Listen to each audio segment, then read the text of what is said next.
Bawaduna. Mboten dawuh. Nuwun sewu, sampeyan niku jane wong tuwa apa bocah? Lho, wong tuwa bocah semene nek entek kotang. Lho. Pun mantun le ambeyen. Lho. Amben sing kena penyakit amben sapa? Ora ana wong kena penyakit amben. Lah wong asmane Prabu Baledawa. Baladewa. Baladewa nding. Ngimpi ketemu Nalawati pun kula ngetenke. Sapa sing tumindak ora prayoga kuwi? Kowe diperkosa apa pasrah? Rada kasar mengko ndak nesu. Nala Gareng, ya anu. Nalawati. Sekap sekrep. Koko Prabu. Madaning Emban Ageng Datulya Praja Ngastina dinten samangke kula mboten badhe ngrembak babagan maju lan munduring negari Ngastina. Kula mboten badhe ngrembak babagan kawontenan kedaton miwasak jawining rangkah Praja Ngastina. Babar pisan mboten. Namung ingkang gumana musik ndadosaken kodheng raos ing manah kula ngrembak babagan kula warga kula inggih kula wong sing Ngastina.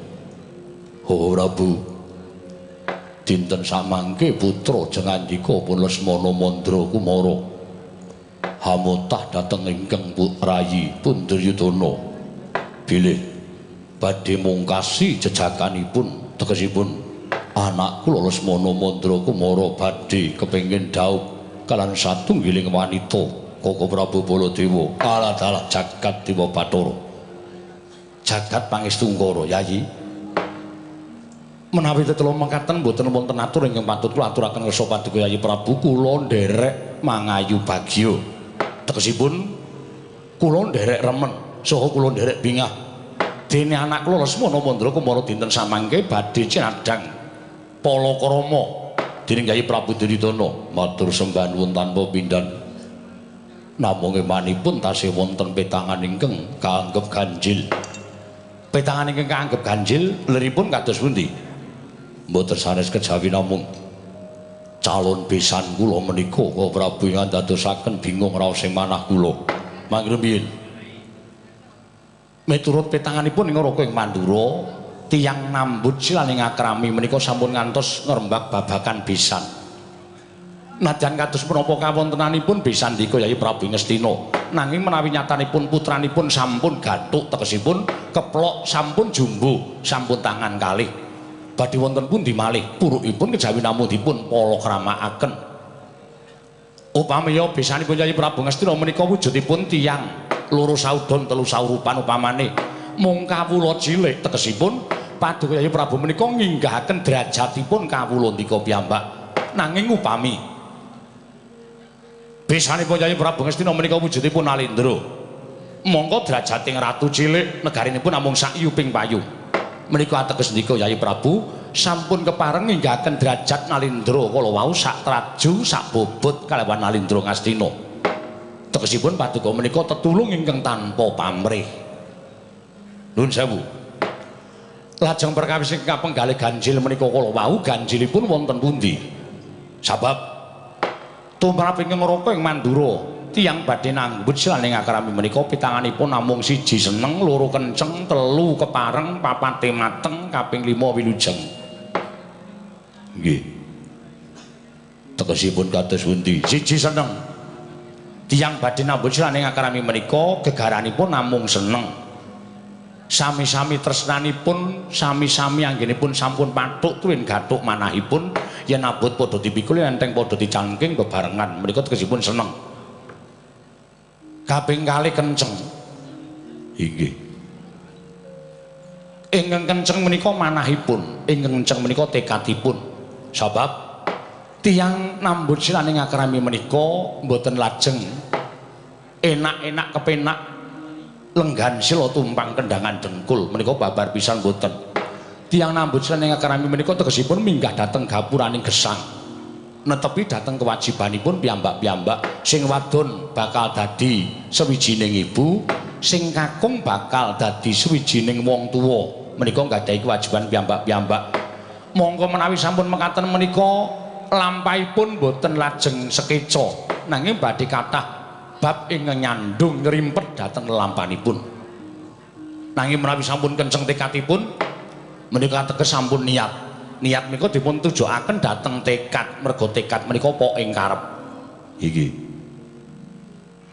Salajengipun mateng. Mateng wonten ing mriki rembag antawisipun tiyang sepuh temanten kakung lan tiyang sepuh temanten putri menika sampun sami sarujukipun. Inggih monggo sekawan kepareng. Kepareng ing mriki tumrap ingkang raka ing Mandura pun Baladewa. Tiyang nambut saning akrami menika sami-sami ngeparengaken tegesipun antawisipun keluarga setunggal-setunggalipun sami ngeparengaken semanten ugi sanak kadang mitra kawruh tangga tepalih lan sak panunggalanipun menika sampun cak mathuk lan sampun condong. Ingkang pungkasan wilujeng mboten kitang namung sarwi ringkes kedah dipun wilujengi anut tata cara adat budaya miwah kapercayanipun ingkang dipun rasuk dening pinanganten kekalih menika kala wau. Inggih. Menawi gangsal perkawis menika sampun saged dipun petang lan sedaya saged rumajeng wonten pundi malih purukipun kejawi namung dipun palakramaken. Matur sembah nuwun. Sedaya badhe dados petanganipun ngerahi Ngastina. Syukur Yai. Namung semanten badhe wonten atur ingkang kula aturaken sekawit. Petanganipun inggih ganjil. Ganjilipun kados pundi? Nyuwun pangapunten. Ingkang dados weting manahipun anak kula Lesmana Mandra Kumara. Ingkang dados ingkang wanita ingkang sagah ngrubuhaken bebedeng jiwa kasatriyanipun Lesmana. Mboten putranipun Halendra miwah mboten putranipun Brahmana. Lajeng atmajanipun Panakawan abdi kinasih Ngamarta inggih menika pun anakipun Nalagaring. Nyuwun pangapunten, menapa kula silih pamireng? Menapa kula ingkang klintu anampi sabdanipun Nyai Prabu? Mboten. Sedaya leres.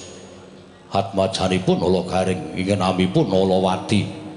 Menika ingkang badhe kadhaup dhateng Lesmana Mandra Kumara. Kakang Prabu, menapa boten wirang bebarang, menapa boten asor derajatipun ing atasipun kula menika Nalindra Gung Binathara.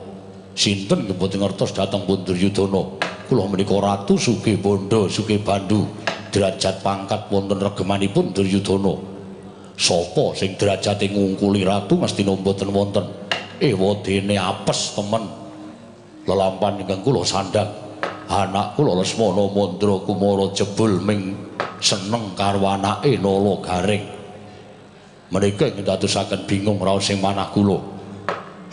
Menawa inggih mangke Nalagaring badhe jajar lenggah kaliyan ingkang rayi Ngastina, Kakang Prabu. Parata. Mangke riyen Bawa Durna. Niki kula riyen. Oh nggih. Nuwun sewu.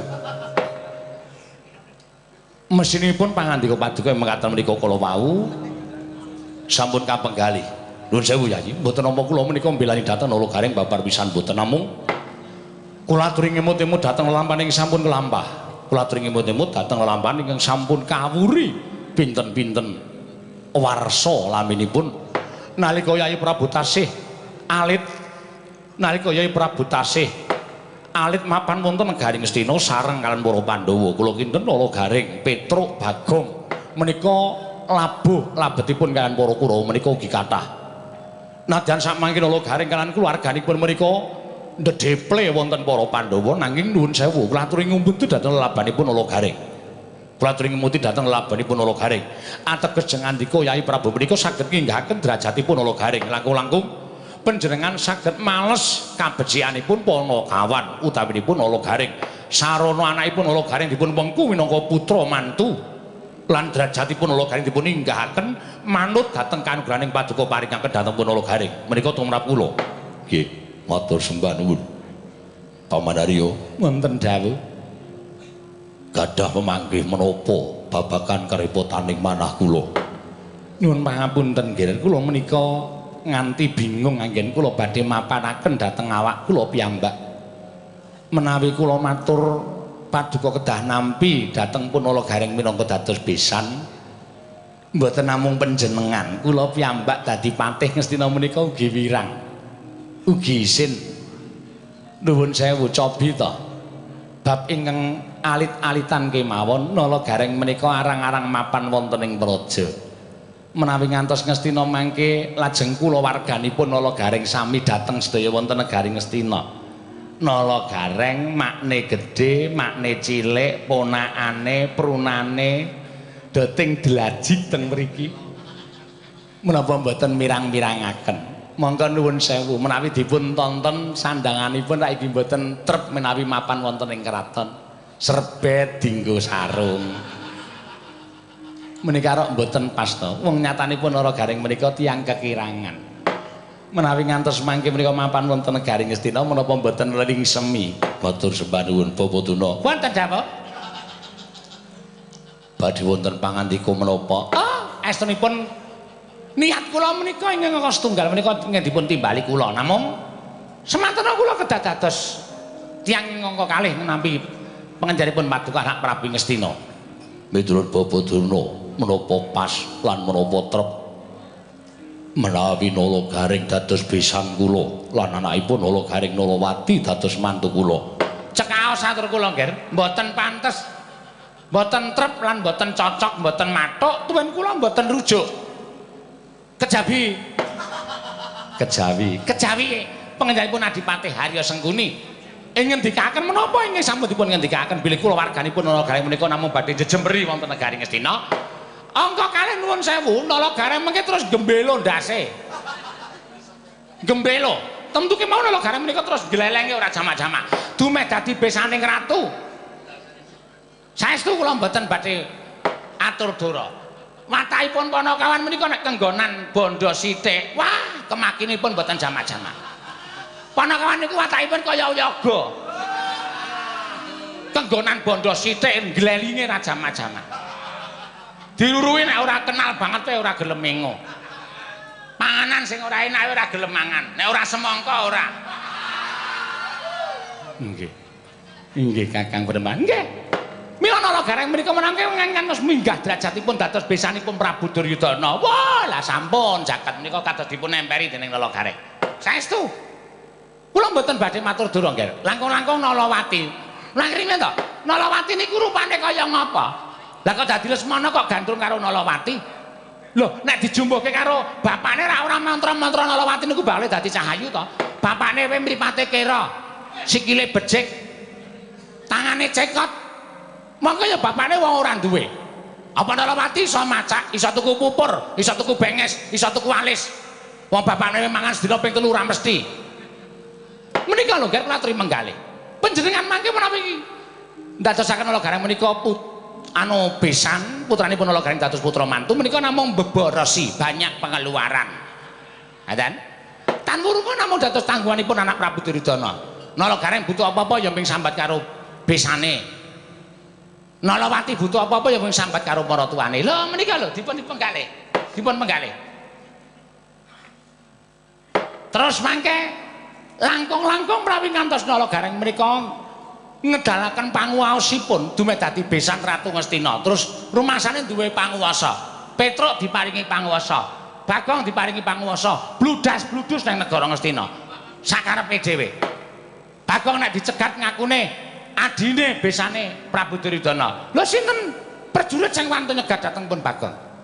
Sinten prajurit ingkang wantun menging dhateng pun Petruk? Menika kedadipun penggalih lho, nggih, kedadipun penggalih. Tan wurung mangke panjenengan ugi namung badhe dipun suwuni pambiyantu bab omahipun Nala Gareng kedadipun bangun lan sak piturutipun. Tumpahanipun Nala Gareng nyuwun dipun gantos lan sak piturutipun. Pokoke rewel. Pokoke rewel, sampun. Menawi cara kula Lesmana dipun suwun pados-pados wanita sanesipun Nalawati. Jagat menika dipun gelar mboten namung sak godhong kelor.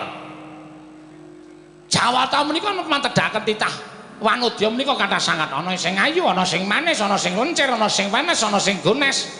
Lan sak piturutipun. Ewa semanten kok Nalawati kok saged mikat dhateng manahipun pun Lesmana menika saking pandugi kula niku mesti Nala Gareng gunakake dukun, yakin. Nala Gareng gunakake dukun, pelet. Mesti supaya Lesmana katut karo Nalawati. Merga Gareng duwe angkah gegayuhan kepengin iso duweni bondo negara Ngastina. Terus gunakake pelet. Mula ana tetembungan kalah rupa menang dupa ngoten menika. Bawaduna. Mboten dawuh. Nuwun sewu, sampeyan niku jane wong tuwa apa bocah? Lho, wong tuwa, bocah semene nek entek-entekke kotang. Lho. Sampeyan niku ngawur banget kok. Neng kraton kok omongane sampeyan dhewe. Lah jenenge napa? Apa kan jenengi tampah ora mungkin to? Nggih. Nek wong tuwa mestine sampeyan niku kudune iso mikir. Saged ya, saged. Ning kena ngapa? Nuwun sewu. Penggalih sampeyan pametung sampeyan niku kok sak kepenake dhewe.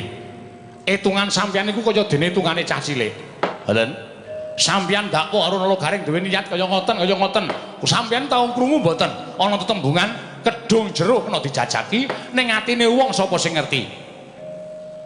Ngertos mboten? Ah nggih, nate mireng. Lah, mula aja sok duwe panyokra sing bawa sing elek karo Nala Gareng. Aja duwe sok duwe pandakwa sing elek karo Nala Gareng. Sak ngerti kula, nadyan Baladewa niku ora tau srawung caket karo Nala Gareng. Nanging pendak-pendak kula sowan wonten negari Ngamarta, kula mesti ketemu karo Nala Gareng. Aten-atene Nala Gareng niku anake Semar sing aten-atene apik ning Nala Gareng. Petruk Bagong niku rada ora pati apik, ning nek aten-atene si Nala Gareng niku apik. Dadi sampeyan aja duwe panyokra bawa sing kaya ngoten.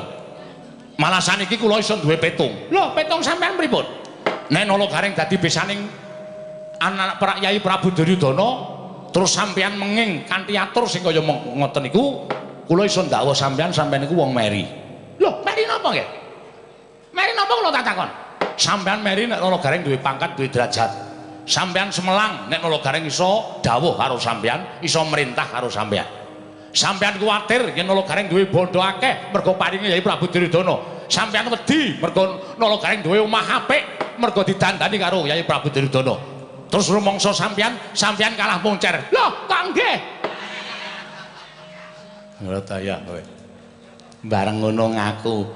Ning tumrap kula mboten ngaten nggih, mboten ngaten kula mboten badhe meri, kula mboten badhe menapa nggih?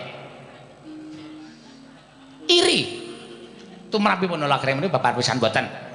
Jer tiyang kesawanten Madyapada menika sampun pinanthi piyambak-piyambak anut kodratipun Kang Maha Kawasa. Durna kuwi ya ming semene iki, Sengkune iki ya ming kaya ngene, Baladewa ki ya ming kaya ngono sampun kodratipun Gusti Gusti Maha Karya Jagat. Kula mboten ajeng duwe gadah raos meri. Pandakwa panjenengan menika mboten leres, pandakwa panjenengan menika mboten leres. Nek pandakwa kula mboten bener, kenapa sampeyan duwe pandakwa kaya ngono Nala Gareng? Dasar sampeyan apa? Napa sampeyan iso ngerti watake Nala Gareng? Napa sampeyan iso ngerti watake Nala Gareng mergo sampeyan srawung saben dina? Sampeyan ora tau srawung saben dina, kok iso ngarani watake Nala Gareng kaya ngono? Lho, sedaya menika namung mbok menawa. Sedaya menika namung mbok menawa kok. Tegese sampeyan golek-golek ukara supaya Yai Prabu Duryudana murungake Lesmana ngredhawuh kali Nalawati. Sir kula ngaten. Nuwun sewu, saniki upama Lesmana gagal dawuh karo Nalawati, monggo Lesmana wis tresna tenan. Sampeyan ngerti to? Tresna niku abot. Abot. Pancen abot. Iki kula ora sembrono. Sampe nek wong sal wangsulan sak pitake dhewe sak sikut rompol untuk sampeyan. Pun kula jabutke kok. Tresna niku abot. Abot, pancen abot nggih. Tresna niku abot. Tresna niku ibarate ana sing padha ngendikake abote kaya wong nyangga bumi. Enteng. Lho. Kok iso enteng? Bumi atlas. Namung alit wonten sekolahan menika namung enteng. Mbok ora ngono to Kang, aku ki sing semelang e. Nggo nek anak Prabu Baladewa duka lho. Abote kaya nyangga bumi, mula akeh wong sing kabondo marang katresnan, mula akeh wong sing kabotan marang katresnan, wekasan nami lalu golek dalaning pati. Akeh wong sing mergo kepedhotan katresnan banjur ngentengake uripe, ngentengake patine, trima nglalu ngendhat kalimurda. Saniki kula tak takon, nek sampeyan ngojo-ojo Yai Prabu Duryudana supaya Lesmana aja kelakon dawuh karo Nalawati, nek upama Lesmana nglalu sampeyan gelem tanggung jawab. Gelem? Ayo. Kakang Durna gelem tanggung jawab ora? Lho, mereka Nglalu ki dudu perkara aku kok. Nglalu ki perkara Lesmana Mandraguna. Kenapa kok ndadak nglalu kaya jagat ki sak godhong kelor? Luput Nalawati golek liyane. Lho, nek cara kula ngoten. Wong lanang-lanang sing gaweane nglalu mergo kapedotan katresnan niku. Pripun kok mengau iki? Niku tegese cethek atine. Ngoten. Atine ora kuat, cethek atine. Wong lanang sing gaweane nglalu nek dipedhot katresnane niku wong sing lanang sing ringkih. Wong lanang sing gaweane minggat ning dunya nek sing wedok ringkih. Apa kowe? Amin dunya nek sing wedok kok minggat. Nek cara kula ora iso, wong lanang niku dadi kepala rumah tangga, ndase rumah tangga. Ngoten. Kudu duwe panguwasa, ora sak kepenake dhewe. Lah kok wong wedok arep nyanyah-nyanyah sak penake dhewe ora. Wong lanang seneng sithik kok ora entuk. Amin jeneng irol ketoprak kok seneni.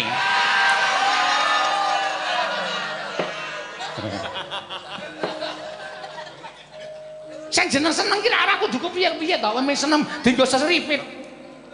Napa? Dienggo seripit. Spirit, semangat ngoten lho. Ora sak kepenake dhewe ta. Ming ngono kok cemburu. Asatama lek guyung to ya Asatama. Nggih ngestaken.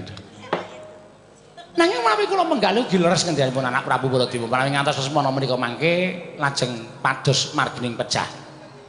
Pados margining pejah menika margi menika dalan pejah menika mati dados pados dalan sing buntu. Margining pejah iki golek dalaning mati. Sampeyan iku le bengi iki kok sak penake dhewe. Pun to santai mawon ora ana dicewe kok ya sampeyan iku. Lah nggih. Diape-ape ya apa jeneng mantene wedok niku bocah lula. Nek kene ra ndek sapa-sapa. Nggih. Mula wis wajibe nek kula karo sampean kudu bantu ngregengake. Niku jenenge ngamal. Nggih. Nggih Kakang Duna. Bener niku. Nggih ngoten lho kudu kaya ngoten. Nggih, pancen ya kudu dibantu. Jane mantene wedok senenge selak kepengin wayangan. Wong kepengin arep wayangane kok kangelan. Lah iya. Waton tanggale selowe kula niku sagok kon wayang sapa-sapa. Nggih. Ngono nggih Kakang. Nggih, karo golek pasaran. Kuming nang nayuwe kok golek pasaran iki pasaran apa? Sar kembang.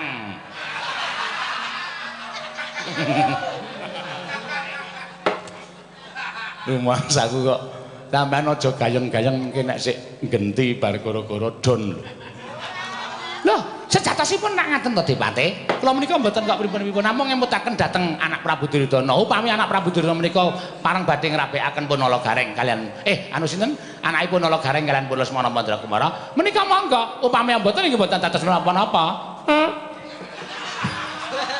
Sengkuni ora sopan to kowe. Kowe iki kakangku lho sengkuni. Lah kok dadi kowe kok ana adine mayang kok dintuti. Ora seneng aku entuk jeneng. Wetenge lara ya Kakang. Nyuwun ngapura. Keparat ora. Marayancur namaku. Lah nggih. Koko Prabu wonten dawuh saenipun kados pundi? Lesmana dipun timbali mawon menawi Lesmana menika mangke mantep. Yai Prabu kedah ngrapikaken Kyang Putra. Sabab nuwun sewu lho, mboten nampa kula menika ngina dhateng Kyang Putra Lesmana Mandragumara. Lare menika nggadhahi nasib sebel sial. Pendak-pendakar prabiar wong wadon ora tau kelakon, pendak-pendakar prabiar wong wadon ora tau kelakon. Samangke mbok menawi menika pikantuk anakipun Nala Gareng menika sampun pinesti kodrating Hyang Mahanasa. Lesmana saged dhaup sinten ngertos. Ateges Prabu sampun paring kabagyan dhateng Kyang Putra Pun Lesmana Mandragumara. Sikra-sikra yang permana kanca sikra ngrakit nawang sesangka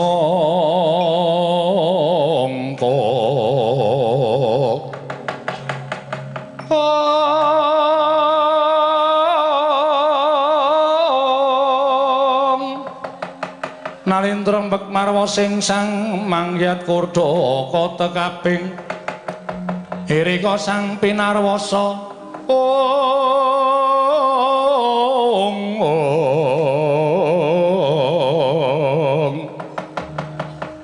irika sang pinarwasa ing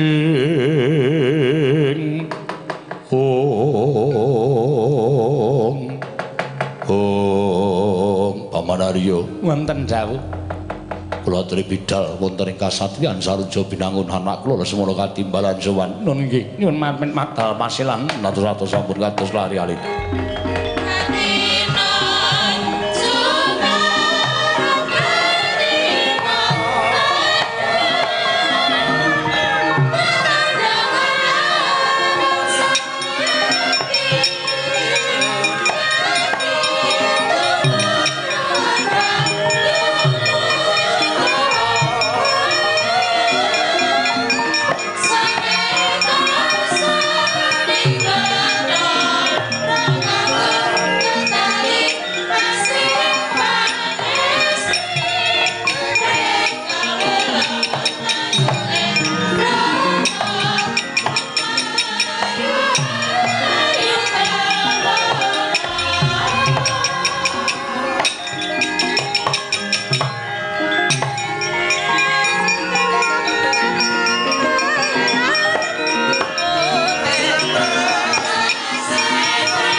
wonten dawuh anak kula sowan kok keblandang mriko menggok malih mriko kula sampun ngelekke lho Nger nek sowan Keng Rama iki rasa nganggo sepatu roda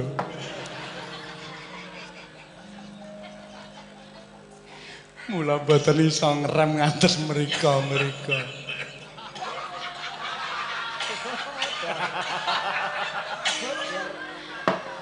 ya wis bocah saiki iki ndi-ndi mesti nganggo Spiderman, sekibot. Niki sepatu roda. Nona met pasang Kalimantabe tinepe Arataya. Manguculi mawon. Ampun niki kendaraan kula. Teng pundi-pundi mboten sah nganggo mesin. Mengkari mlaku wis iso nglindhing dhewe. Yo, nek sowan Rama diuculi.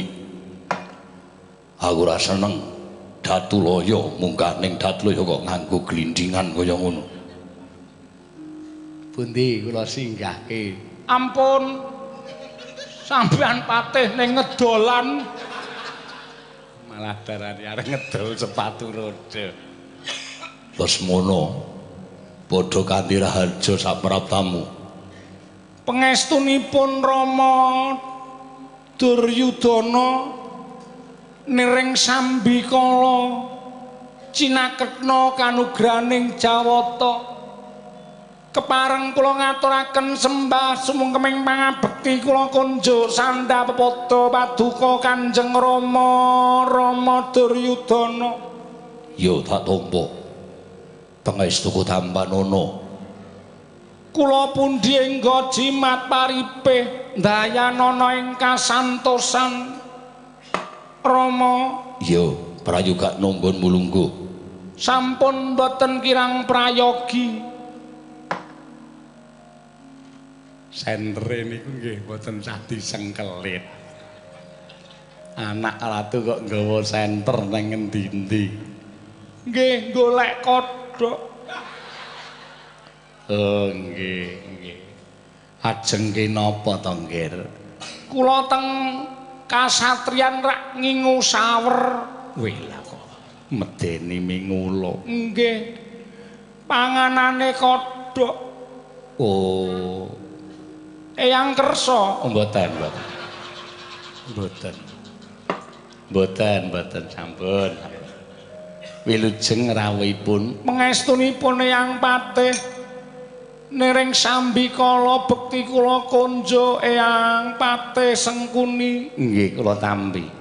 Pangestunipun tiyang sepuh kula aturi nampi nggih nggih. Kula pundi engga jimat paripe. Lesmana Padhararja sapratamu. Wa Mandura wa Prabu bekti kula konjo. Ya tak tampa. Pangestuku Tambanono. Nggih. Pun mantun le ambeyen. Lho. Amben sing kena penyakit amben sapa? Ora ana wong kena penyakit amben. Lah wong asmane Prabu Baledawa. Baladewa. Baladewa nding. Lesmana. Nun Rama. Aja sembrono karo wong tuwa. Isin-isinke karo bapakmu. Lah wong nyata Baladewa ora Baledawa. Oh nggih. Iki aku mesti ya kena meneh iki ning ora apa-apa wis. Lesmana Padhararja sapraptamu, Ngger. Putuku cah bagus, cah ndlunteng. Lesmana Padhararja sapraptamu. Sinten nika? Mbok ditapuk cangkeme.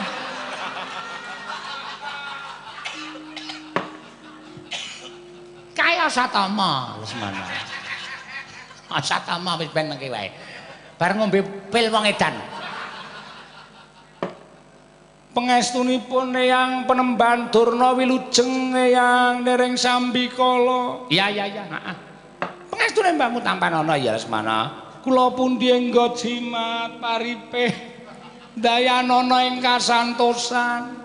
Kula wau medal saka 5 yang. Toh, apa iya? Inggih. Ning korinipun tutupan sepi ora ana wong mboten wonten namung Mbah Putri teng Jawi.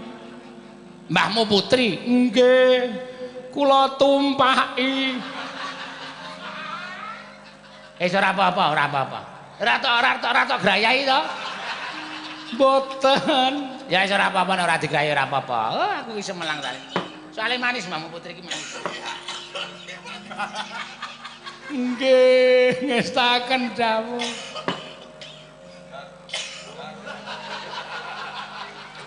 Mbok dombeni obat. Wis ben Kurawa kuwi pirang-pirang kelakuane. Ciri gedhe pirang-pirang eneng sing nek guyu watuk, eneng sing ora ana apa-apa guyu pokoke werna-werna. Nggih, kula sengit suwe-suwe kali Kurawa. Ya wis ora apa-apa. Anggepe kula niki dagelan po. Kula niku anak ratue.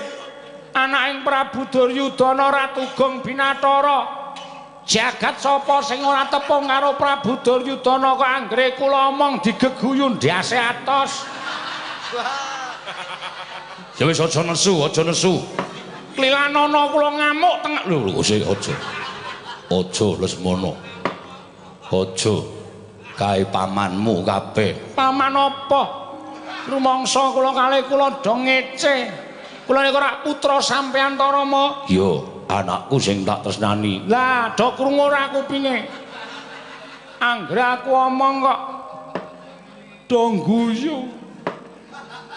Ya sing sabar. Rama, Piye? wonten dawuh napa Rama panjenenganipun Kanjeng Rama nimbali dhateng kula Rama wonten timbalan menapa lan wonten dawuh menapa Lesmana wonten dawuh kowe tresna tenan karo Nalawati Rama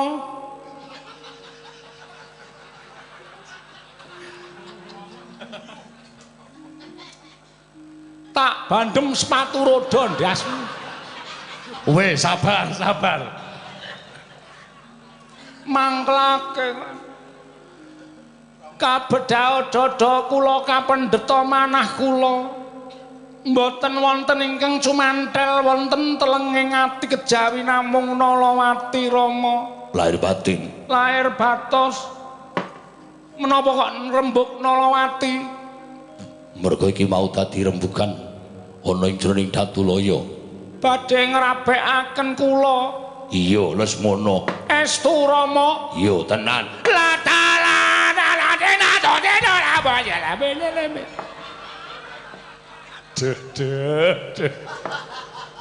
anak ratu kok dadi kaya ngono dadi liwang atiku sabar seneng ya seneng aja kebangetan saking seneng kula iya ning apa kowe wis tresna tenan karo Nalawati sampun wela wis matur sampun kok mesa ditokak takokke apa tau ketemu dereng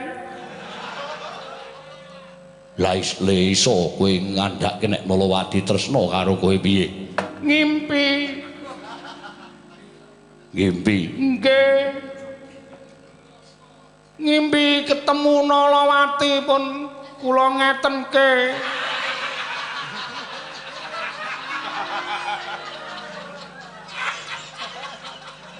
ngetenke tegese niku salaman ampun duwe panyakra apa Salaman kok jempole diselempitke. salaman yang estu Saiki le ngerti saka ngendi. nalika wonten impen niku Nalawati dugi wonten ing kasatriyan Saroja binangun ngagem daster nganggo daster nggih kembang-kembang kula nggih gumun lagi iki anake sapa lajeng kula dangu kowe iki sapa nduk kula Nalawati anakipun Nalagareng lah kok tekan kene ngopo kula madosi Raden Lesmana Mandra Kumara kula terus tepuk dada aku Raden Lesmana mboten kanthi kanyana-nyana kula terus ditubruk karo Nalawati lah nggih apa kirik wong len ngimpi ketemu Nalawati kok lah iya lah nggih ditubruk terus tangane niku tenggulu kula ngrangkul loro kabeh lah tanganmu tangan kula bingung mek ngenten iki terus bareng niku terus dheweke nangis kepengin suwita kalih kula tanpa nganggo taliwara kula pondhong Nalawati meneng mawon tok bopong nggih ayo Eyang Pate krungu crita ngene iki lajeng mesti saya.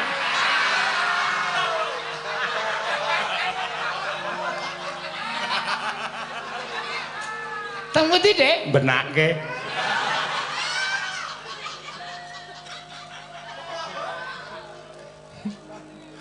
Lah bareng tekan Patenggan Nalawati kula bobokke. iya Kula terus bingungi. iya Pados obat. Kleru CTM. Bareng kula melu ngletak teng jejere malah terus turu. Lah terus tangi gregah kula lirik Nalawati pun mboten wonten jejer kula sing wonten kucing. Kucing kula candhak kula banting jarene wong tuwa nek ngimpi rong tutuk bantale ken malih. Bantal mbok walik. Kula walik Iso ngimpi. tinggine mubal. Tinggi coro cathak. Werna-werna. Iya. Getun kula tanpa upama Rama. Ning kula nggih pun tau kirim layang. Nawala kanggo sapa? Kangge Nalawati. Ning sajake alamate kleru. Apa dibales? Nggih. Dugi nggen kula niku tulisane yang dimaksud Bapak itu pesan apa? Ngoten. Aduh, berarti kleru tenggen Katrin. Kaya aneh-aneh wae. Rama. Iya. Menawi jenengan ndika Rama kersa ngrabekaken dhateng kula Rama, ateges Rama badhe ndedawa umur kula niki wau pun kula tetepke nek nganti sok Rebo Rama mboten ngrabeke kula mangrawuh teng kasatriyan Saroja Binangun teng usuk pendopo pun kula taleni dadung tak nggih siap-siap gantung kula pun tuku obat pel badhe kagem napa ajeng kula ombe kula arep nglalu nek pancen Rama ora ngeparengake kula dhaup kalih Nalawati Rama Sring Astina Maha Prabu Duryudana alon ngandika dohari ning sun Werkudara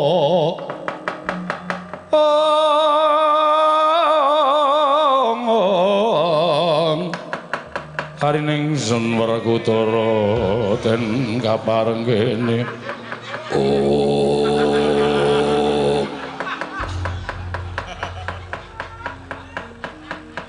Koko Prabu kados pundi? Cobi latri menggali. kawontenan kados menakaten menika menapa mboten paduka Kyai Prabu Kedamula kramakaken dhateng ing putra Bawaduna. Ker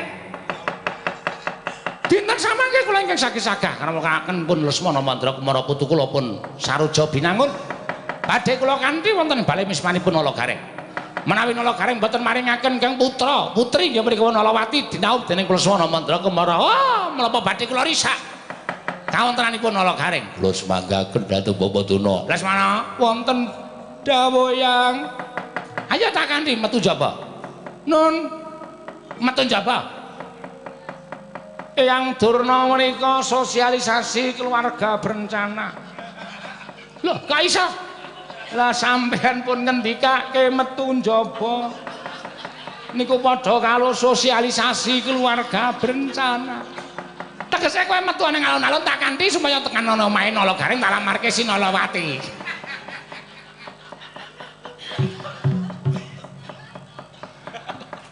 ayo tak kanthi metu njaba suami Rama kula nyuwun pamit Sing ati-ati aja kaya bocah cilik.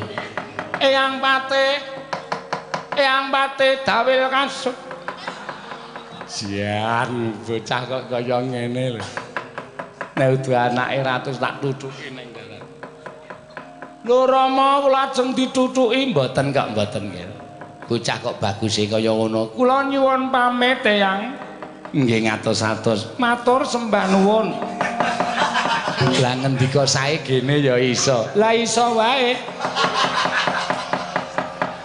Wa Prabu Mandura kula nyuwun pamit Sing ati-ati aja kaya bocah cilik. nun nggih Rom Rom sapa? Rama kula nyuwun pamit Sing ati-ati aja kaya bocah cilik. sembah sewu nuwun Eyang Durna piye Nger putuku Cak Bagus medal jawi monggo kula dipun dandosi cara pinanganten. Ayo tak dandani cara pinanganten. Nek Gareng ora meleki anake, apa kelakon ora Gareng tak usase. Tak gawe sungsang bawono balik. Omahe Nala Gareng. Broke. Anake colong go mulih. Nggih, pokoke digawe kasar mawon. Bapak durung nganggo tepo-tepo, nganggo duka-duka. Sapa sing muni iki mau? Lho, kula. Oh, kula kinten nek dipatih Harya Sengkuni. Yen ngapunten Gareng nggih ngestaken dawuh. Monggo Gareng kula dherekaken. Monggo yang kula mau nyuwun pamit. Hati-hati aja kaya bocah cilik.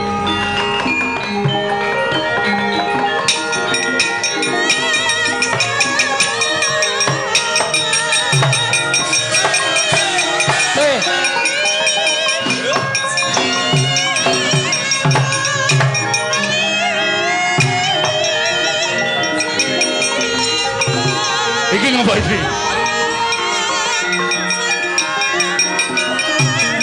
Teman Radarana, Radarana.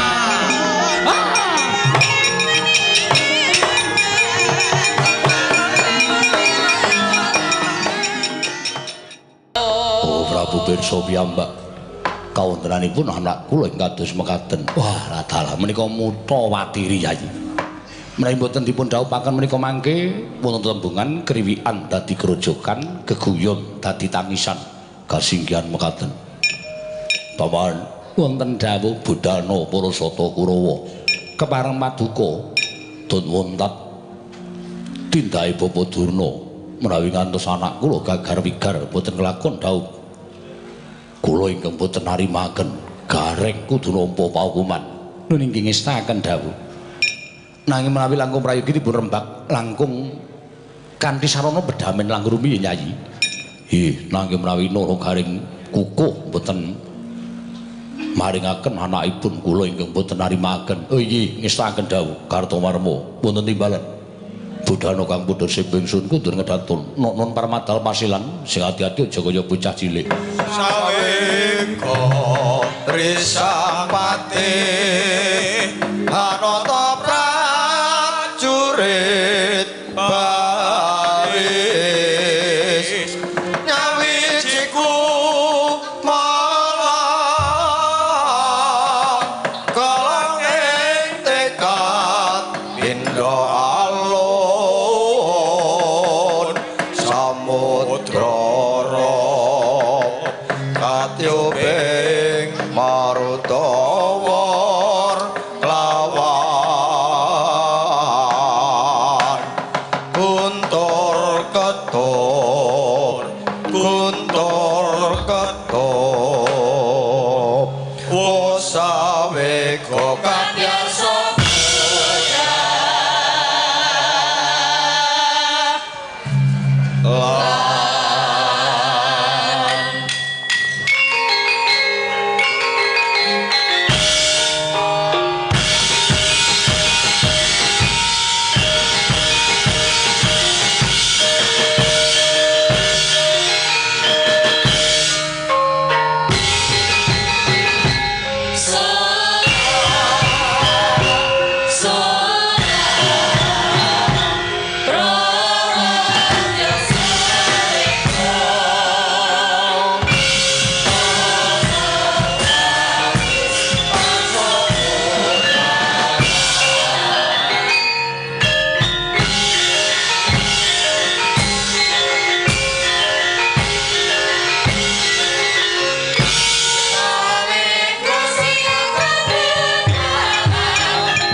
Dewa Srudutuka nenggalan nira pinusti mungguing swandana mulat sang pancat nyono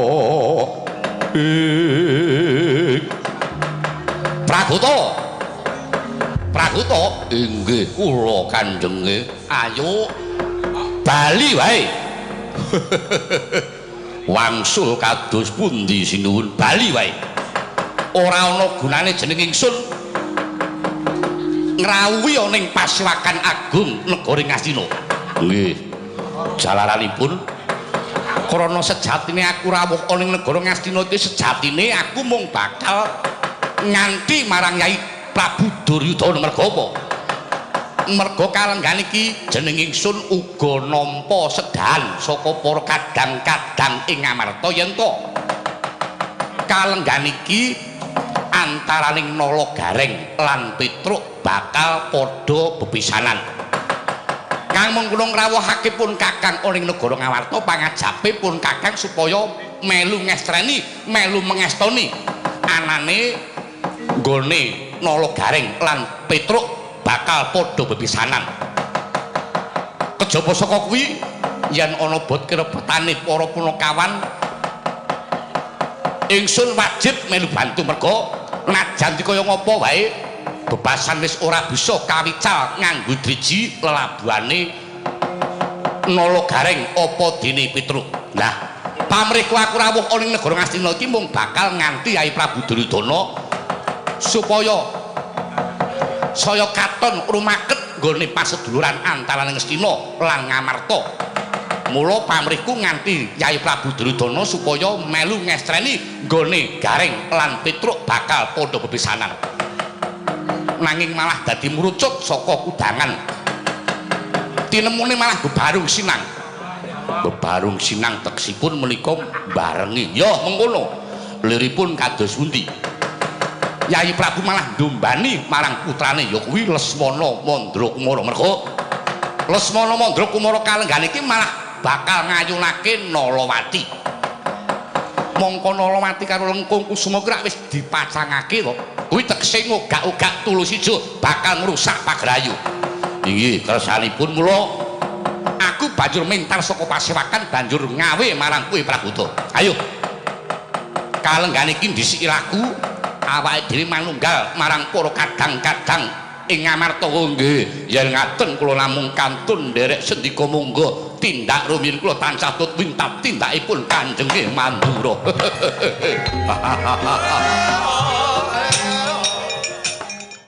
Iwang Sukma jagat mangajul luwih damel langgeng.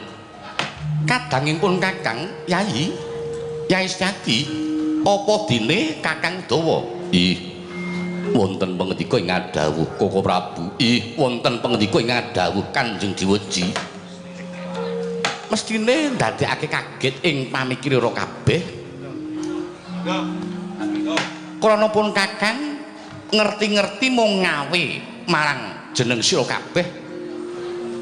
Mesine jeneng sira padha ora ngerti bakal tak kanthi menyang ana ngendi. Setyaki. Koko Prabu kados padatan kang sampun-sampun. Koko Prabu menika menawi dawuh kaliyan ingkang rayipun Setyaki namung paring sasmita alitipun mawi kedheping netra agengipun inggih ngawe dhateng Ingkang Raipun Setyaki mila keparenga Ingkang Rai Cumadung dawuh Ingkang Rai menika dipun kanthi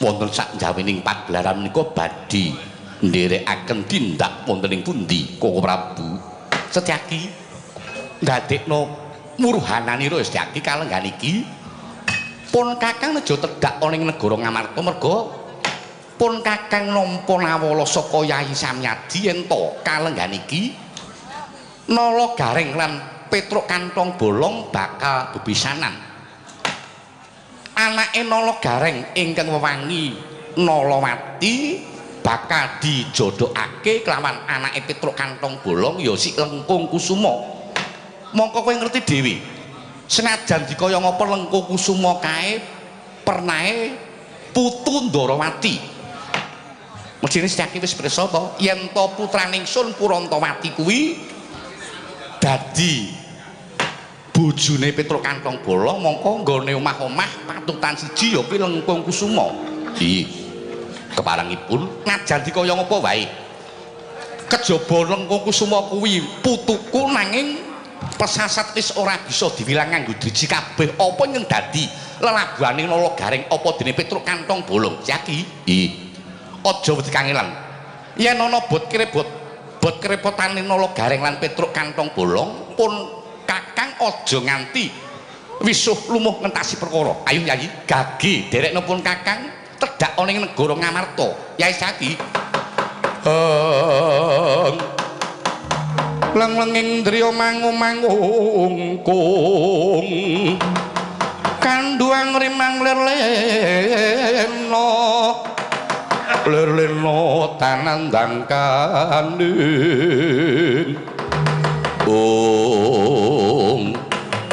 nun nggih telangkung ngestoaken dawuh timbalanipun Koko Prabu senajan ingkang abdipun Udawa namung ngestoaken dawuh timbalanipun Kanjeng Dewaji yen mekaten prayoginipun Koko Prabu tindak rumiyin kula tansah puntap tindakipun Koko Prabu mengkono Setyaki apa dene Kakang Udawa ora bakal nyambung ing paningal mo kados pundi paman iki anakku mantu Udawa prayoginipun pangleti kemawon paman ora kosik iki rak Udawa to inggih kula Rama Mara Sepuh pangabekti kula kunjuk wonten ngersanipun Rama Mara Sepuh ya tak tampa ndadekake bombonging penggalih piye anak-anak utawa putu-putuku rak ya padha sehat wae to Udawa pangestunipun Rama Mara Sepuh wilujeng sedaya syukur ning Gusti aku tak takon karo kowe lah kok dadi kowe ngendhek lakunipun Rama lan ngendhek lakune para Sata Kurawa ki jane ngapa Udawa nuwun sewu sejatosipun malah kula ingkang badhe nyuwun prisa dhateng Rama Mara Sepuh panjenengan kok nganti wadyabala segelar sepapan mongko kanthi sikep gegamaning ayuda menika sejatosipun badhe tindak wonten pundi Rama Mara Sepuh piye mo prayoginipun blakakaken kemawon paman ya Udawa kados pundi mulane aku nganti wadyabala segelar sepapan ki aku bakal ngluruk ana ing sudunge Nala Gareng badhe rawuh wonten ing panggenanipun Nala Gareng ya lak wigatosipun aku ngirit manten saka negara Ngastina ngirit manten saking negari Ngastina sinten putuku Lesmana Mandra Kumara kerak critane kepengin dhaup badhe dhaup kalian sinten ndadekno pangertimu Lesmana ki rak bocah sial to kepengin gayuh sapa wae mesti gagal ora oleh gawe lah iki saking wis kepentoke Lesmana ki gandrung-gandrung karo anake Nala Gareng jenenge Nalawati mula kowe saiki sumingkira aja nganti ngalang-alangi lakune wong tuamu lan lakune para Sata Kurawa mangke rumiyin sak ngertos kula anake Nala Gareng kalian anake Petruk niki sampun dipun pacangaken yen panjenengan utawi negari Ngastina menika ngerit Wajabala ngerit manten badhe ndhawuhaken Lesmana Mandra Kumara menika tegesipun menika namung badhe ngogak-ogak tulus ijo kula aturi wangsul kemawon gendera umbul-umbul kula aturi gulung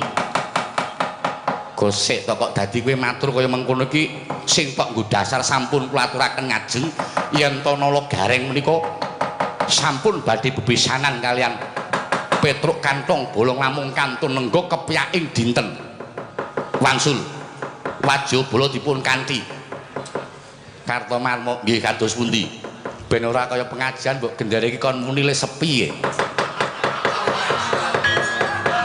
ih ngestaken dawuh kula aturi wangsul wah nek ngono kuwi padha karo kowe ora ngajeni karo wong tuamu sejatosipun kula ngajeni dhateng paduka minangka dados mara sepuh kula malah kena tak pringgake becik kowe baliya aja mbacut ih nuwun sewu yen panjenengan wangkut tegesipun menika namung badhe damel bribiking perkawis Udawa apa kowe ora wedi yen to wong tuamu nganti Wajabala segelar sepapan mongko kanthi sikep gegamaning ayuda senajan nganti Wajabala segelar sepapan Udawa mboten badhe gigrik mula saya ngayal saya wangkot nek pancen kowe wis ora ngajeni karo wong tuamu Antiwati anakku tak jaluk kados pundi Antiwati anakku tak jaluk yen pancen badhe disepun-suwun monggo kula aturi pun jak wangsul wonten ing Plasa Jenar diablak napa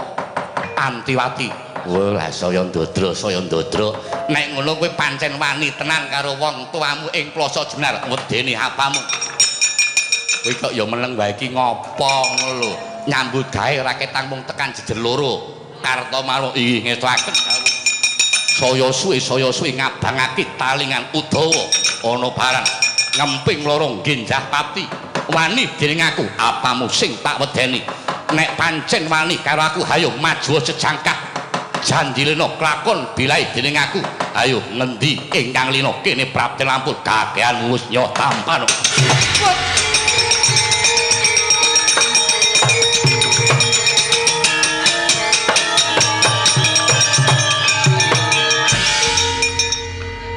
panjenengan kok ingkang jumangkah aku slak kemreju tanganku ket mau kok mengomongan wae ora gek perang-perang tur meneh iki wis jam pira oh iya wis jam 1:15 mang tumandang Kurawa mang undurke Yai Syaki lenggasin sekeca Kakang Udawa Kurawa ora gelem mundur lakon tak babati Wajabala Kurawa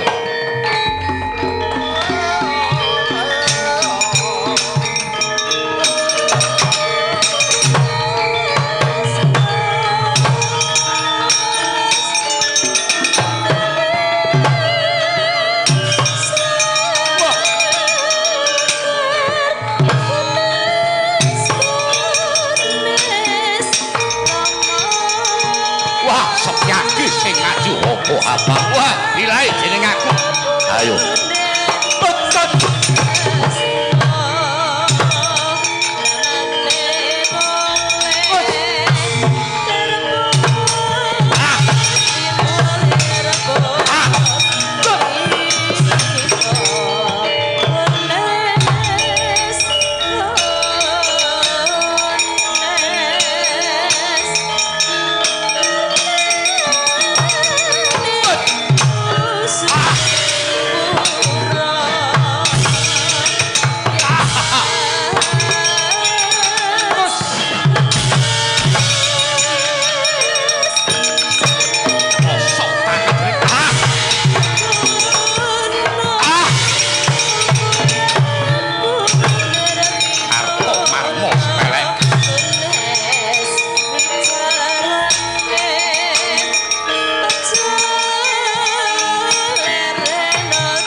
mati wes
Udawa Swatama iki endi Setyaki ora perlu ngepok koncane Raden Setyaki krasa tangan dibakno ya wis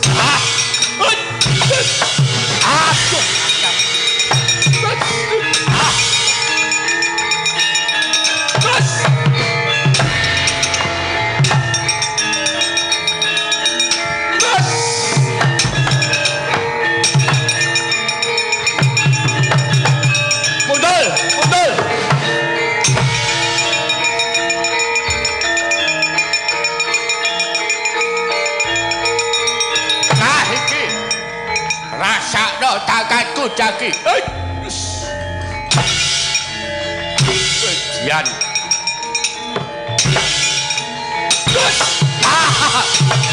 aduh mati aku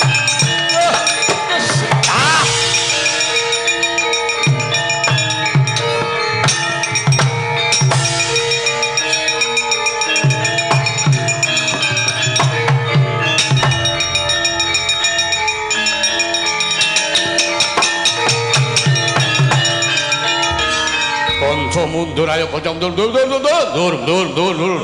aduh mati kula paman wis rasan dadak sambat ora wurung kowe ya ming sambat mati kono mundur kono ah Kaswatama ora urung ya ming sambat aduh pejah kula paman larak tenan to wis kono mundur kono ngasuh sedela engko gek gentenan kancane pan mati kula pan ning ora ketan jelek wis kula wis ngrasake gembrobdos. Kok gembrobdos pi? Ana ngisor lampu blencong 1000 watt ki ternyata ya gembrobdos e, Mas. Wis kana mundur. Tindakan iki pripun? Nika citraksi barang wis do siap. Arep ana citraksi barang kae ora tak undang. Mergane citraksi ki nek sing lakoke ora njodipati ki ora wangun. Oh nggih. Ngekek jam lho Pak. Iya, heeh. Weh lah ngerti-ngerti ya pancen ngerti-ngerti wis jam 1:20. Engko mesake sing mburi. Ngibarati kaya dene rebutan kemiri kontong. Prayogane Setyaki karo Udawa kae disingkiri. Kanca semingkir, kanca semingkir. Nuwun sewu ki Lurah, mula nedhar niku nggih duga-duga. Duma iso leren kok njur petang mangkok. Dinggo dhewe isih apa njaluk sing kowah. Wene ora gamblehi ngapa ta? Asik jeneng saiki pikiran wis. Wong lanang tangi gregah esuk nilai meja makan ora ana apa-apa. Ming ana sate siji wae dirubung semut. Wis jajali. nek aku arep nesu kowe engko mesti luwih nesu wedang ya ora ana sing panas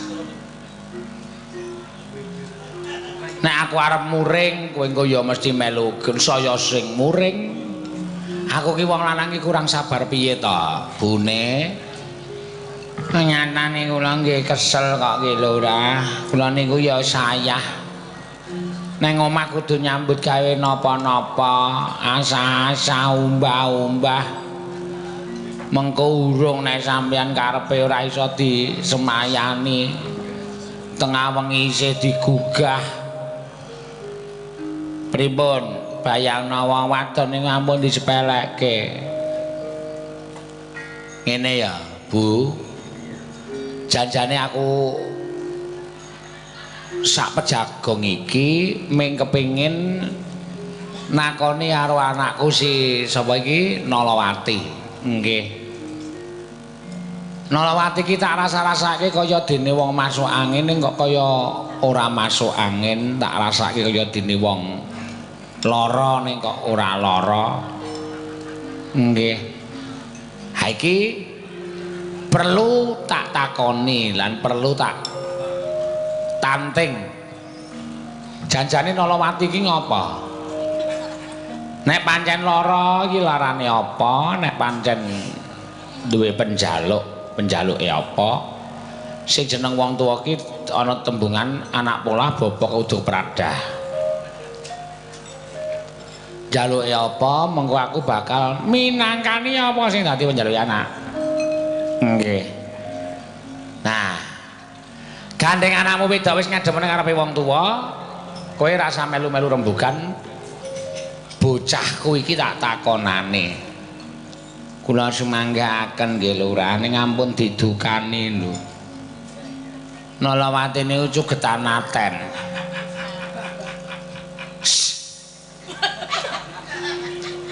Nolawati niku bocah niku gampang nesu nek dinakoni rada kasar mengko ndak nesu. Nala Gareng, anu. Nolawati. Kula wonten dawuh Rama. Yes. Kowe iki jane ngapa ta, Nak? Kowe iki jane keneng apa? Duwe penjaluk apa? Karepmu kepiye? Wong tuwa iki bingung lho ngrasake anak. Aku bayan karo mbokmu wedok kuwi anak-anak ming siji kowe. Mula anak siji kuwi tak dama-dama iso mikul dro mendem jero karo wong tuwa. Iso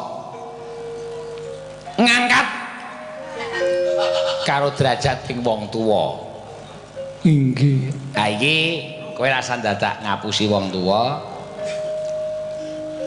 Pirang-pirang dina iki kowe iki kaya gene wong lara. Raimu ciput. Lah iya. Pucet. Heeh, pucet. Monggo anggere aku weruh kowe mangan ki ra tau mangan sego, sing tok mangani basa pelem, nanas, jambu dresana. Lan sak piturute. Tok lotis. Iki aku ra saya saya tratapan tak aku weruh. Wong wedok enom urung tau winengku garwa dening kakung kok manganane lotis. Monggo pendak-pendak kowe mambu apa-apa kowe terus kruwel-kruwel wetengmu. Kaya arep muntah-muntah. Iki jane kowe ngenong apa? Nek pancen kowe duwe lara apa? Nek pancen kowe duwe penyakit apa? Ning nek kowe duwe kelainan lain daripada yang lain. Kuwi apa? Kaki kowe broko karo aku. Nyuwun pangapunten Bapa. Piye? Kula tak matur ning Bapa sampun duka. Ora. Aku ora tau nesu. Nesu ki nggo apa urip pisan kok nggo nesu. Wong tua kaya aku nek gampang nesu, wah, getih gampang munggah ning sirah. Mengko iso stroke. Seneng nek aku bapak stroke. Mrene minta gedolanan, ada? Kalah. Kena aku ora iso apa-apa terus tok ece. Klebu mbokmu barang kae. Mbokmu terus bungai. Anggrena daya lanang terus kon nginep. Mergo bojone wis stroke ta? Nggih mboten ngaten ki lurah kula menika tresnane panjenengan menika dumugi ning delahan. Terus saiki prasaja kuwi ngapa? Bupo. Ngapa dadak brebes milih barang ngapa? Ngapa dadak brebes milih ki ngapa? Aku arep matur ngersaning bapa nanging bapa aja duka. Ora. Duka cita. Arep ngapa? Omong sing terwaca, sing gamblang, sing cetha. Aku kuwi jane, kepiye? Aku jane kuwi ngandhek bapa. Kuwi mandhek kepiye sih? Takone apik-apik kok aku mandhek bapa. Mandhek kok. Peraturan iki nek abang mandhek, nek ijo bablas. Nek kuning siap-siap. Aku ki jane ora mandhek. Lah ngapa? Ngandhek bapa. Ngandhek piye maksude? Ora sembrono lho kowe. Guneman karo bapak ki sing terang terwaca. Ora anggo dolanan sapenake dhewe. Aku kuwi ngandhek tegese. Aku kuwi mbobot bapa. Aku mbobot. Mbobot. Maksud lu. Maksud lu. Aku kuwi meteng bapa mbobot jabang bayi. Wah!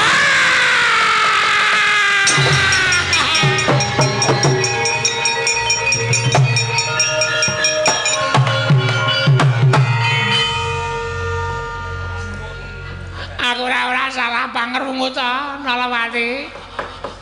Ora bapa, kaya dislamber gelap ing mangsa ketiga.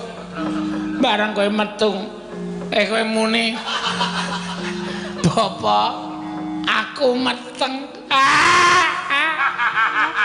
Iki mbokmu. Wong wedok sing ora tau iso mulang muruk karo wong wedok sing ora iso ngulatake karo anakmu. Rumangsaku ora tau srawung karo wong lanang lah kok dadi anakmu pancen. Yam-yam. Ora mandan Jawa. Kowe iki krungu ora kepruk watu modar kowe. Anakmu meteng iki lho. Nyatane meteng wong wedok niku wajibane meteng ya arep dikapakke meneh. Loh, bener nek meteng ana bojone enggak masalah. Ning anakmu iki urung rabi ta.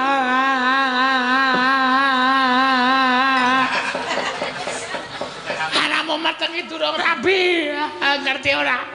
Lah kok dadi meteng. Nalawati. Kula wonten dewa. Sapa sing tumindak ora prayoga kuwi? Kowe diperkosa apa pasrah? Nggih kula badhe matur ning bapa sampun duka. Ora, iki matur. Nek pancen wong lanang kuwi engko ana tak dodoke korine tak kinange gambir lan suruhe. Bocah lanang kuwi engko takone ngrabeni karo kowe sing apik-apik pun bapa ora bakal nesu. Nggih bapa. Sapa? Wong kiwa teng kene apa piye? Wong kiwa tengen tangga teparo kene apa piye? Sanes. Lah sapa? Sapa omong kancamu sekolah? Mboten, Bapak. Sapa kancamu dolan? Kancamu dolan ki sapa? Wong kancamu dolan calanange ora wani apa-apa kok. Wong lanang kok do gelungan. Nggih. Wonten bapa. Sapa Nalawati? Sapa?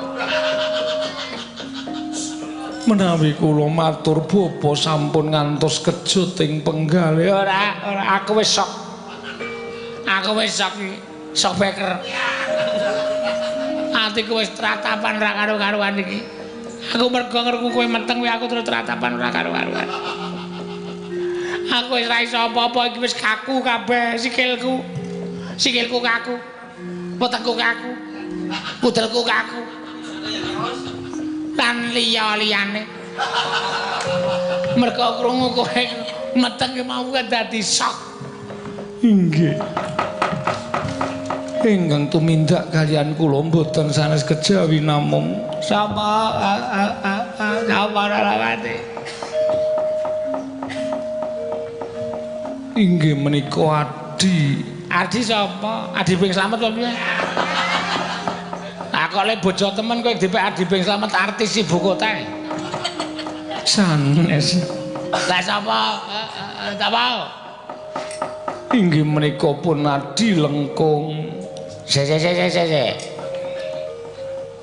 Lengkung anakipun Pak Lek Petro. Wilo.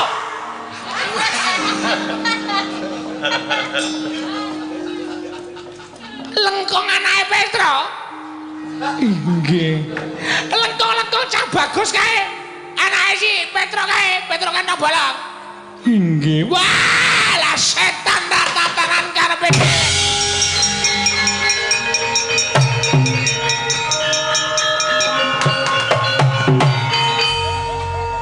Menus ketoke nek nang omah ki rajin nang Tegal nang sawah. Oh, lah bocah kok nyolong pethek ora. Tumindake kaya ora kaya biasane lah kok dadi unas-unus, glenas-glenes kok jas-jus. Ora krasa mbayune dhewe ya dijus. Oh, lah keparat ki jan wis ora. Bu. Mandan Jawa, anakmu tunggunen. Lengkung bapakne, aku arep omong karo bapakne Lengkung ya si Petro. Petro ora iso mulang karo anake, Petro ora iso ngajar karo anake. Nadyan ana getih, lereh tunggal sedulur tak lakoni. Mergo iki harkat karo martabatku wis diidak-idak karo Petro kantong bolong. Petro. Anakmu kandhanana ya, Tru. Kowe ora iso ngandhani anakmu. Aku tegel karo kowe, aku tegel karo anakmu, Petro.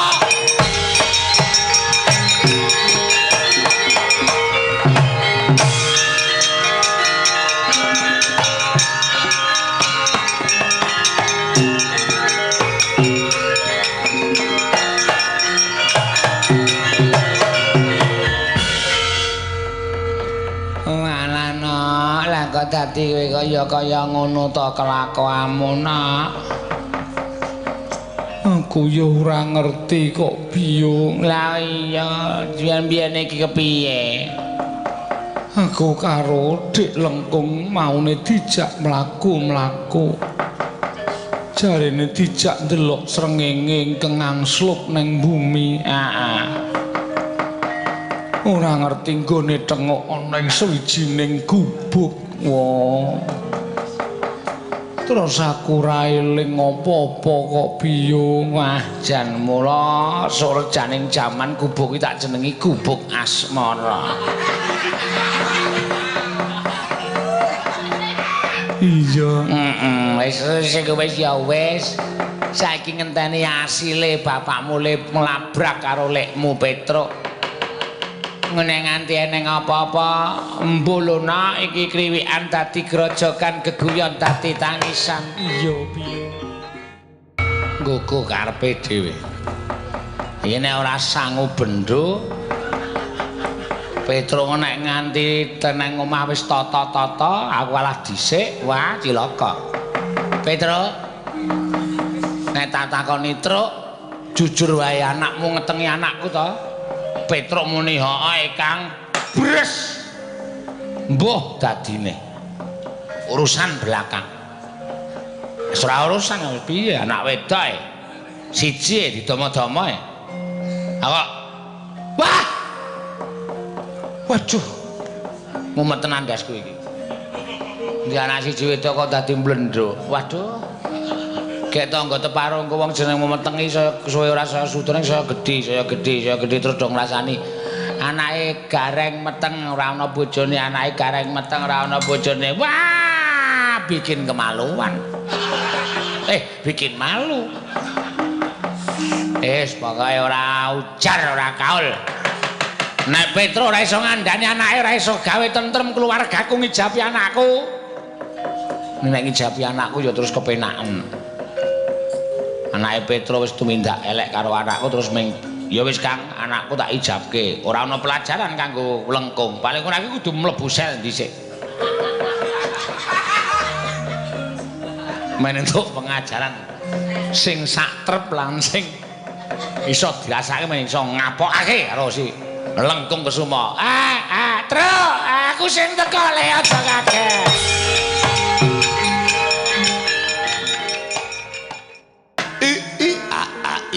Legegeg ugeg sadulita mel. Sinuwun Ndarawati ngantos cumengklungen anggen kula nengga rawuh ndika mijil saking Sitinggil Binaturata negari Ngamarta. Sinuwun napa ingkang dados dawuhipun sinuwun ing Ngamarta? Sinuwun. Ya Kakang, mapan pancen ya rada sametara yen to Kakang Semar nggone nunggu marang jeneng ingsun karana iki mau kudu ngenteni sak suwuke gending onang-onang Kakang Semar. Nggih, ayo rek-rekane Pak kowe mengarep sebo dadak kanggo onang-onang dadi kesuwen banget iki mau. Nggih. Pun gek napa sing dadi dawuhe mangdhawuhke kalih kula Kakang Semar. Nggonku rembugan lawan Nyai Prabu ing Ngamarta iki mau ora ana liya ya mung bakal ngrembug anak-anakmu Nala Gareng lan Petruk. Nggih. Mula ora jenengmu kaliyan to Gareng apa dene Petruk kalenggane iki ora melu sebo caos merga pancen lagi ana bot kerepotan. Mesine Kakang Semar ya rak ya wis nate ditangisi karo anakmu Gareng to. Nggih pripun? Yen to kalenggane iki jare anakmu Gareng bakal darbe mantu. Ya kuwi bakal ngrabekake Nalawati kelawan Lengkung Kusuma. Nggih, niku leres. Aku kelawan Nyai Prabu Samyaji ki mau sarembak yen to lair batin nggone bakal bantu bot krepotane Nala Gareng apa dene Petruk Bagong, apa dene Petruk. Ngono to Yayi Sena. Wah, senajan aku uga mengkono. Najan kula inggih mekaten Koko Prabu. Yen ngaten perkawis mangke Gareng anggenipun badhe kagungan damel mantu malah kula pasrahke borong dateng ndika sinuwun ing Ndarawati. Sinuwun. Tatkala narpa Kresna tan tulus anyokra ring Resi Janawisuta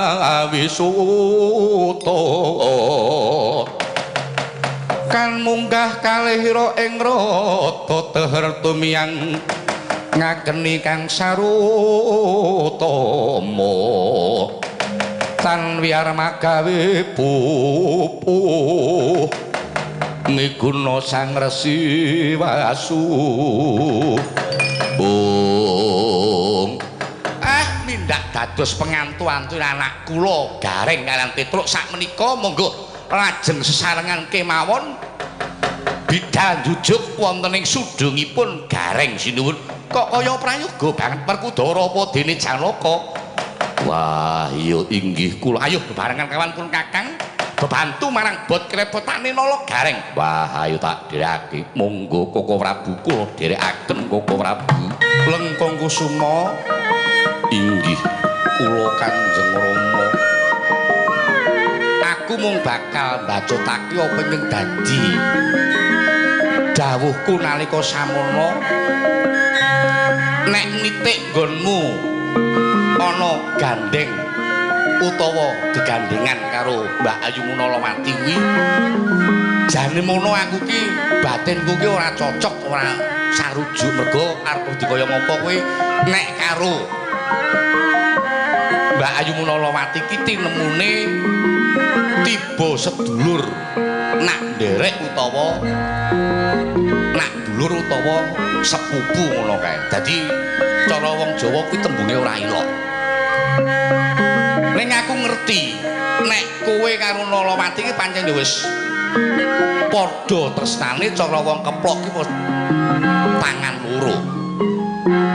Ya arep tak pambengono kaya ngopo nek pancen wis padha tresnane najan aku sejatine kuwi ora sarujuk ning arep kowe wae kowe iki anak gandeng wis padha tresnane karo Nalawati anane aku ya mung kari njurung pangestu ning sepisan maneh kowe tak todi nggonmu sambungan katresnan karo Mbak Yu Nalawati kira ya wis tok antepi tenan to tegese nggonmu tresna kuwi tumus lahir batin to mergo babakan katresnanku ora kanggo dolanan apa maneh kowe mengko bakal ngancik ana ing bebrayan bakal omah-omah nek nggonmu tresna karo Mbak Ayu Nalawati mung tok nggo dolanan mengko ndak bubrah nggonmu omah-omah dadi karuane nggonku nglabeti nggonku nglabuhi karo kowe Lengkung Sumo inggih sampun Bapa nek kowe pancen wis tresna tenan aku anane ya mung kari njurung donga pangestu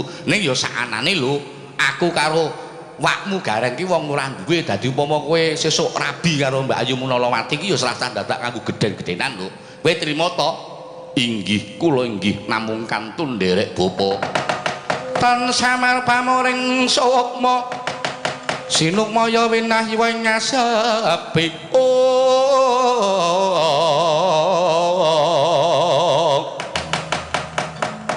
sinimpen talenging kalbu pambukan ning warana talen layap liping ngaluyup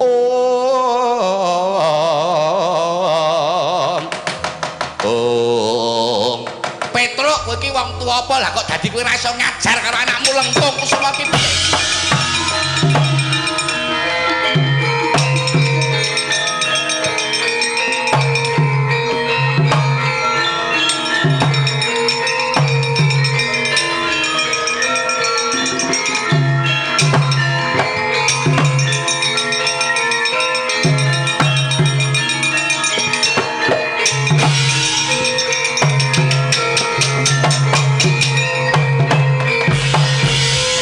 mlayu-mlayu kaya Kang Gareng iki.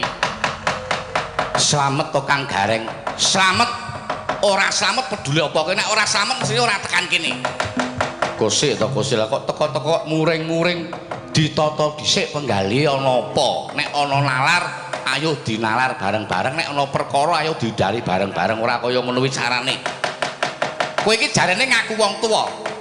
Lah kok dadi kowe ra iso ngajar karo anakmu Lengkung Kusuma ki piye? Kok dadi kowe ra iso ngajar karo anakmu Lengkung Kusuma? Saiki pokoke ilang tabete antarane Nala Gareng karo Petruk.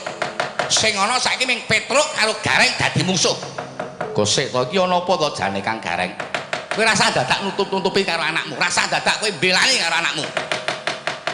Gosik to ana apa to? Ngerti ya Petruk?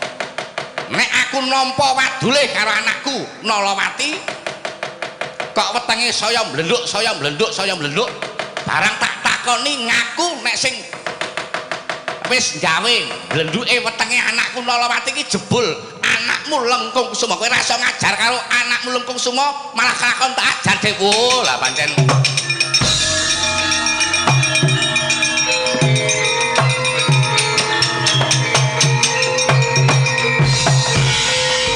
Lengkung Kusuma ngrewenteh nggone bapak ki ngandani karo kowe ning sajake mung tok tampa kupingmu tengen metu kupingmu kiwa. Kowe gelem ngaku apa ora? Manut apa ingkang dadi ngendikane Pakmu Gedhe Gareng jare kowe sing wis gawe Mbak Yu Nalawati. Perkara kowe sesuk do arep dadi manten perkara kowe sesuk padha sambung katresnan ning ora kaya ngono kuwi carane. Kula mboten kok bapa. Ora piye nyatane Nalawati manut gunemane Kang Gareng nyatane Nalawati saiki meteng. Pedah apa aku ngandani karo kowe wis ora ana gunane. Ayo. Kowe wis gawe wirangi karo wong tuwa minggat. Minggat. Inggih.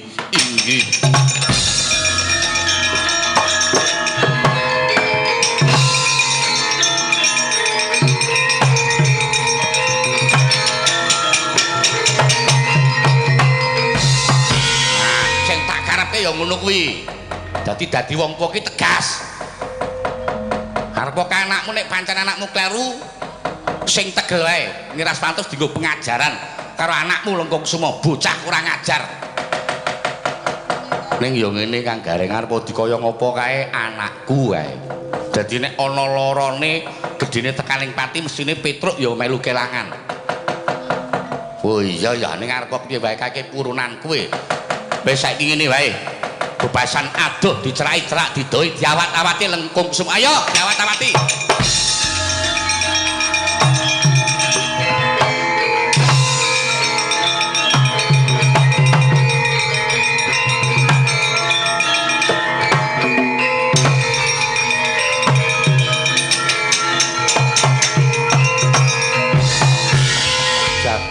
Dewa Bathara aku ora rumangsa nandur winih ana padarane utawa ana anggane Mbak Yunalawati teka mengkene lakone yen pancen bener Mbak Yunalawati kuwi saiki ngrebini tegese nggone ngrebini jabang bayi kengono kandhutane Mbak Yunalawati kuwi dudu wenehku ateges Mbak Yunalawati nyidrani marang janjiku nyidrani marang kabeh apa ingkang dadi prasetyane Lengkung Kusuma apa dene Nalawati pedah apa aku urip ana ing Madyapada Dewa aku lila lamun kasendal mayang mengko dhisik Ger.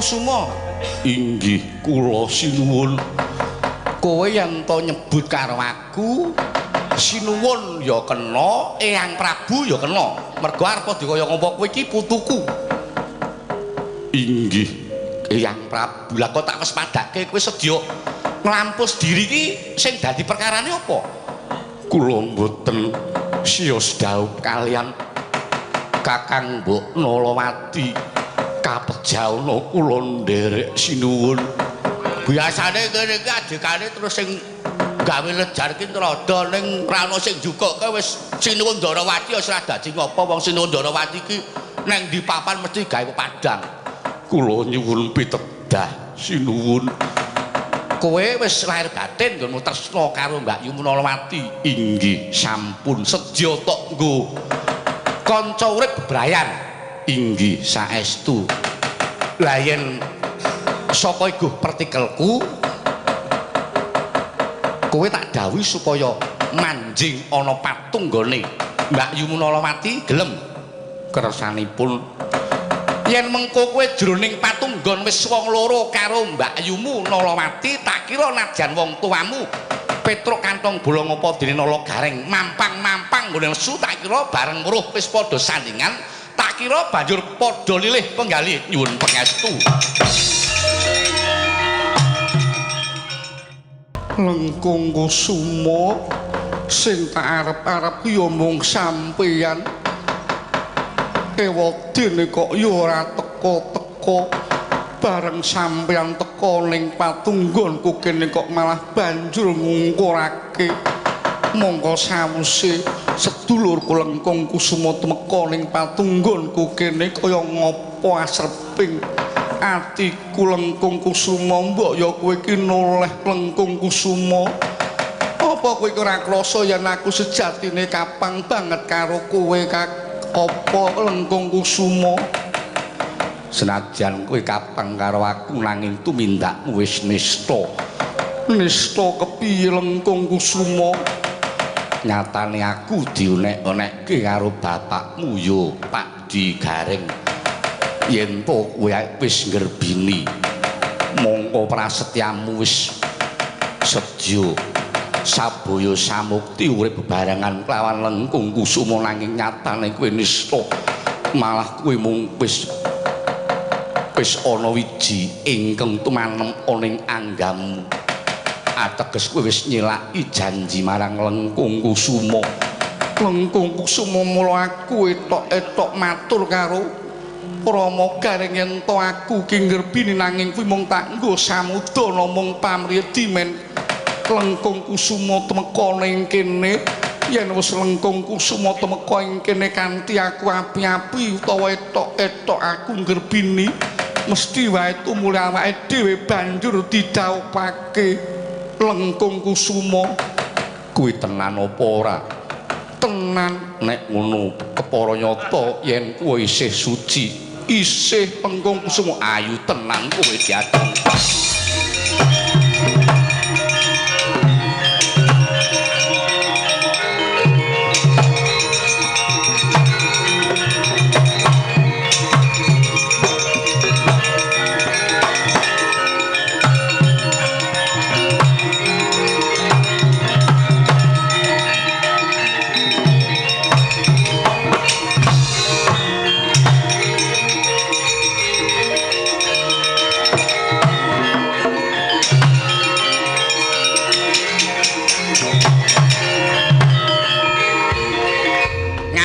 Petruk piye deloken kuwi cetha nek sing wis nandur winih nang gone anakku Nolomati iki cetha nek anakmu Lengkung Kusuma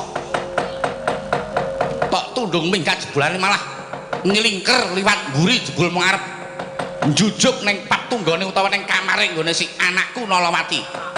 Wah pancen yo Lengkung Kusuma pancen bocah ugal-ugalan tenan. Lengkung Kusuma inggih kula Wa Gareng kowe iki pancen ora bisin mangke rumiyin kula tak matur bapa arep omong apa kowe wis gawe isine wong tuwa durung nganti dawuh kowe wis ngandhut dhisik. Inggih nyuwun pangapunten sejatosipun nalika semanten kula matur wonten ngersanipun bapa menika yen kula sampun ngandhut menika sejatosipun namung kangge samudana murih kula menika inggih kadhawuhaken kalian kadang kula pun Lengkung Kusuma menika bapa.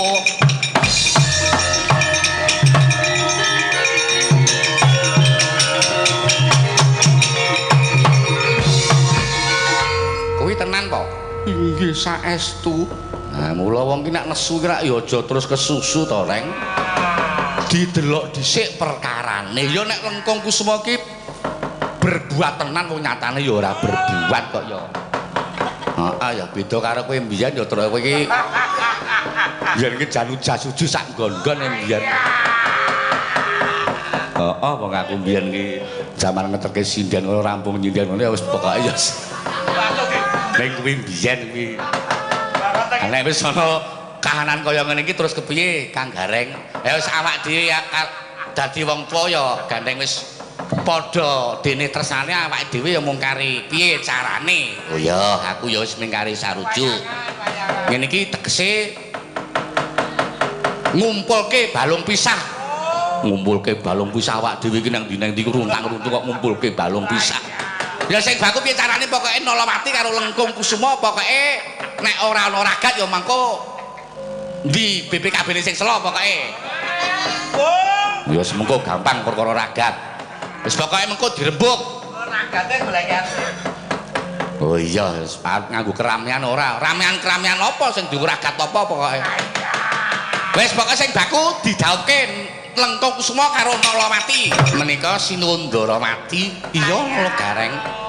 Kalian Ndara Werkudara. Iya Nala Gareng. Kalian Bapak. Iya Nala Gareng. Rawuh wonten mriki mung bakal paring pambiyantu marang kabeh ingkang dadi bot kerepotanmu nggonmu bakal darbi mantu. Saestu napa? Ora. Iya. Monggo kula menika ancas kula menika anggenipun badhe kagungan damel menika badhe gedhen-gedhenan lho mangke. Apesipun mangke anggenipun resepsi mangke pokoke kudu pasarmanan pokoke. Ya perkara kuwi mengko gampang. Werkudara sagu bantu to. Sakmutuhe aku sagu bantu. Matur sembah nuwun, matur sembah nuwun. Tegese para bendaramu kabeh aja semlang Petruk apa dene Gareng mesti bakal paring pambiyantu. Nggih, matur sembah nuwun nggih. Matur sembah nuwun Tara. apa Kresna Kakang yen ana tantrimane Yai Prabu Duryudana merga Yai Prabu Duryudana uga dadi pengangkah bakal ndhawuhake Lesmana Mandra Kumara nggone bakal ngayunake marang Nalawati. Wah, mengko aku dhewe. Oh, yang apa? Lah kok pun gumer-gumer kados ngaten. Omahe Nala Garang pun kebak tarup kados ngaten. Oh, lah gagal meleh niki pripun, Yang? Oh, mongko nek kula mboten kelakon dhaup kalian Nalawati pripun iki ya?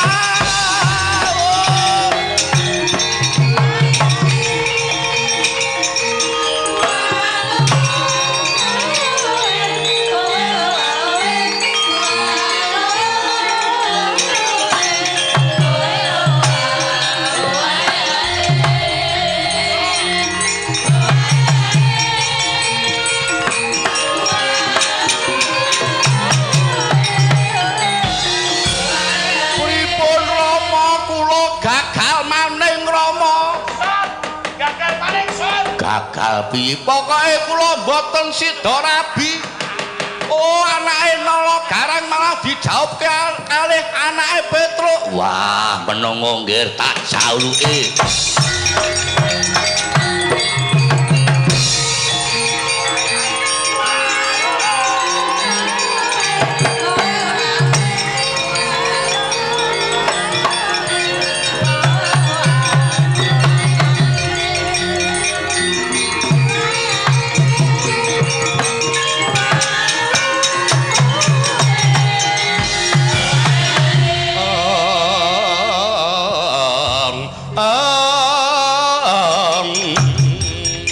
Werkudara Duryudana Kakang Gopa gawe wirang anakku Lesmana Mandra Kumara ra kelakon jauh mengatasi karo anake Nala Gareng ra kelakon jauh tak jaluk Nalawati. Wah, tungkak tampanono.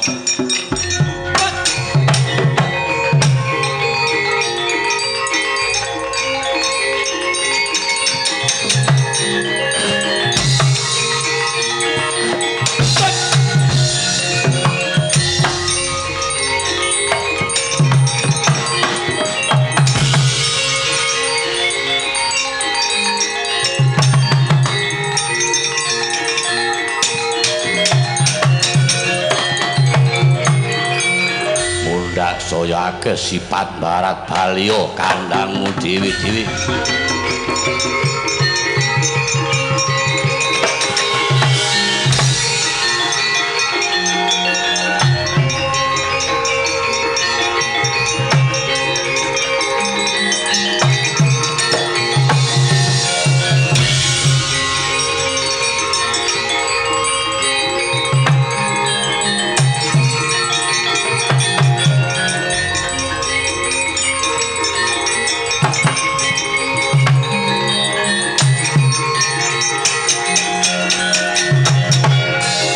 Pun niki lakone pun padhang. Kepyaking dina mingkari ngenteni golek dina sing apik ndhauke putu kula Lengkung Kusuma kalih Nalawati. Iya, Dipul. Kanthi purnaning lampahan Gareng mantu niki dadosa sarana tumurun kanugrahan sageta andayani dhateng temanten kekalih Mbak Ani Lewung utawa Mbak Ani Blorong sageta atut runtut anggenipun tansah bebrayan.